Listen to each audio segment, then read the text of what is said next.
জায়গায় পড়লে হাতি চামচিকেও মারবে লাথি। কিন্তু সাধুরাম তেমন হস্তি নয় যে এত সোজায় ফান্দে পড়বে।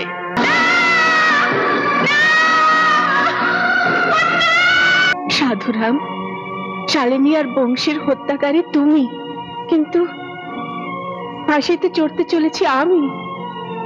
সে কথা আর এখন বলে লাভ কি? লাভ নেই, কিন্তু একটা ভয়ানক লোকসান না হয়ে যায়, তাই শেষ সময় এই কথাটা ওঠালাম। কিসের লোকসান?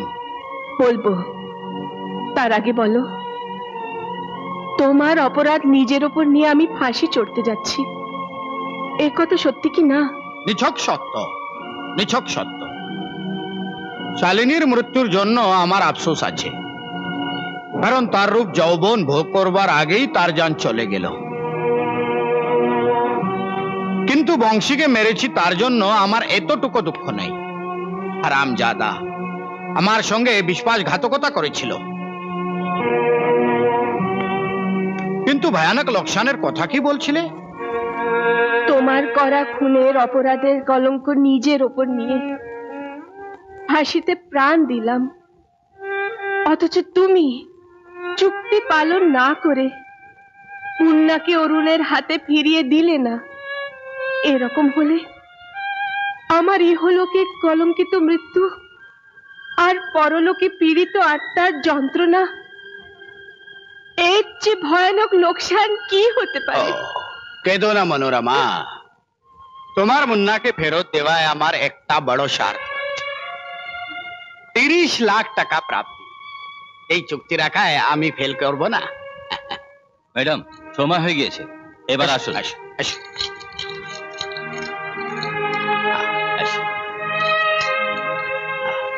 অবশ্য অবশ্য, ভালোই ভালোই যা।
অরুণ বাবু, সাধুরাম বলছি। ইয়েস। তোমার মোনা নামের কামধেনু তো পটল তুলেছে, তার বাছুরটি আমার কাছে আছে। মাল নিয়ে সোজা আমার কাছে পৌঁছে যাও। হ্যাঁ, ঠিকান ঠিক নোট করে নাও। সাধুরাম! বান্দা হাজির অরুণ বাবু।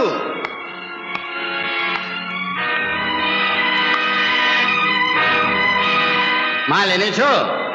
পুরো 30 লাখ। দাও দাও। না, আগে মুন্নাকে দাও। ও, এক হাতে দেওয়া আর এক হাতে নেওয়া। वाह वाह वाह वाह वाह, की होशियारी।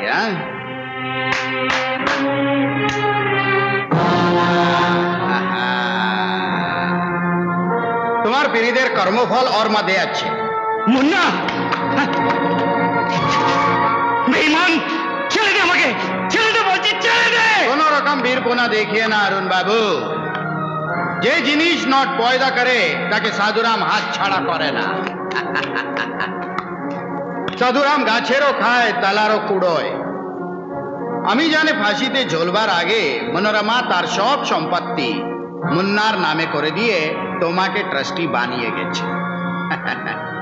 ব্রেড আর বাটারের সংস্থান তো আমার আছে, কিন্তু ইচ্ছা মতো পোলাও বিরিয়ানি খেয়ে আইসে জীবন যাপন করার জন্য সময় ও সময় মুন্নার চানমুখ তোমায় দেখাতে থাকবো, আর দর্শনী হিসাবে মোটা টাকা নিতে থাকে।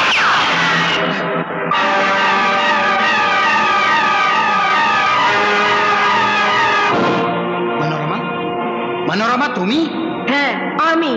তুমি তো মরে গেছো। তোকে না মেরে আমি মরি কি করে রে শয়তান? তুই অসহায় মনোরমাকে দেখেছিস, শক্তিময়ী মোনালিসাকে দেখিসনি। কিন্তু আদালতে বিচার হয়ে তোমার তো ফাঁসি হয়ে গেছে, ফাঁসির খবরও কাগজে বেরিয়েছে। তোর মতো ভয়ানক শয়তানের হাত থেকে আমার সন্তানকে বাঁচাবার জন্যে আর তোকে সাজা দেওয়াবার জন্যে গোপনে সরকারি অনুমতি নিয়ে এই বিচার এবং ফাঁসির নাটক করা হয়েছিল। কিন্তু আমার বিরুদ্ধে তোমার অভিযোগের প্রমাণ কোথায়? প্রমাণ আছে সাধুরাম, প্রমাণ আছে।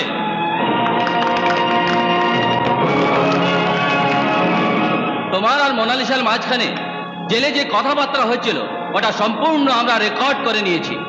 নাও শোনো। তোমার অপরাধ নিজের উপর নিয়ে আমি ফাঁসি চড়তে যাচ্ছি, এ কথা সত্যি কি না? নিছক সত্য, নিছক সত্য। শালিনীর মৃত্যুর জন্য আমার আফসোস আছে, কারণ তার রূপ যৌবন ভোগ করবার আগেই তার জান চলে গেল। কিন্তু বংশীকে মেরেছি তার জন্য আমার এতটুকু দুঃখ নেই। হারামজাদা আমার সঙ্গে বিশ্বাসঘাতকতা করেছিল। বাহ মনোরমা, বাহ বাহ।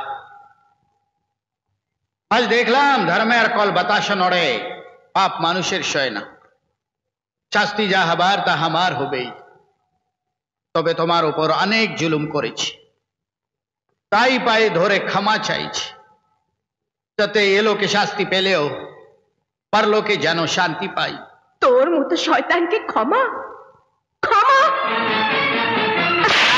শয়তান যে আমার সংসারকে সর্বনাশ করেছে, যে আমার শিশু সন্তানকে ছিনিয়ে নিয়ে মার খালি করতে চেয়েছে, তাকে আমি ক্ষমা করব না। শয়তান করব না। খবরদার, কেউ নড়বে না। মোনা দেবী ভেবেছিলে বেকায়দায় পড়লে হাতি চামচিকেও মারবে লাথি, কিন্তু সাধুরাম তেমন হস্তি নয় যে এত সোজায় ফান্দে পড়বে।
ধরে আমি যাবার আগেই তোমাকে জমের বাড়ি পাঠিয়ে দিলাম।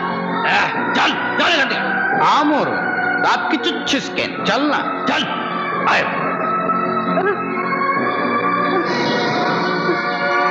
সাধুরাম,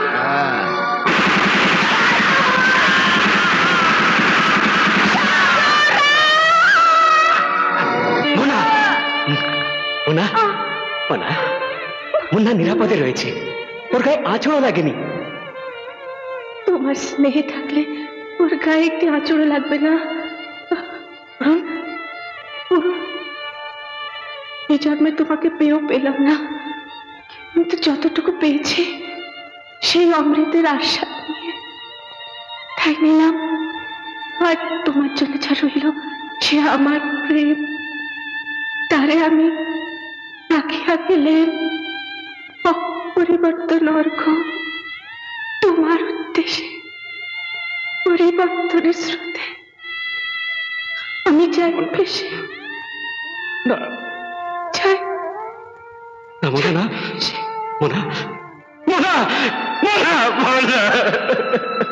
এমন আরো অনেক ভিডিও দেখতে এই চ্যানেলটি সাবস্ক্রাইব করে নিন এবং পাশের বেল আইকনটি প্রেস করে দিন।